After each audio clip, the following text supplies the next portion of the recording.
আমরা এই 2 দিনের পৃথিবীতে এসে কতই না বাহাদুরি করি, তাই না? আজকে যদি আমার এই দুটো চোখ যদি এভাবে বন্ধ হয়ে যায়, তাহলে পৃথিবীটা একদমই অন্ধকার। আমার কি দাম আছে? আজকে হয়তো আমার এই দেহটা আছে বিদায় হয়তো আমি একটু অহংকারী করি, হ্যাঁ, একটু আমি অন্যরকম ভাব নিই। কিন্তু আপনার যদি এই নিঃশ্বাসটা যদি বের হয়ে যায়, তাহলে আপনার আর কি দাম আছে বলেন? তো আমরা মানুষ হয়ে এই যে কত অহংকার করতে থাকি, হ্যাঁ, কত মানুষের সাথে খারাপ ব্যবহার করি, কোনো মানুষকে কোনো মূল্যায়ন করি না, হ্যাঁ, চিন্তা করি তোর চাইতে কি আমার কম আছে, বিভিন্ন বিষয় নিয়ে আজকে আমরা কত কিছু করি, তাই না?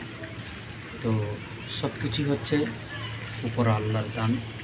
তো আমরা সবসময় চেষ্টা করব অহংকার মুক্ত থাকতে, সবসময় চেষ্টা করব আল্লাহ পাক রব্বুল আলামিনের যে সমস্ত হুকুম আহকাম আছে আমরা যেন মেনে চলতে পারি। অহংকার মানুষের জিন্দিগি ধ্বংস করে দেয়। আমরা কেউ অহংকার করব না। অহংকার ছাড়া আমরা সুন্দরভাবে এই পৃথিবীতে বসবাস করব ইনশাআল্লাহ। প্রথম অবস্থায় আমি যেন সেটার, হ্যাঁ, মুক্ত থাকতে পারি, এরপরে আপনারও থাকবেন ইনশাআল্লাহ। চেষ্টা করলে উপায় হবে।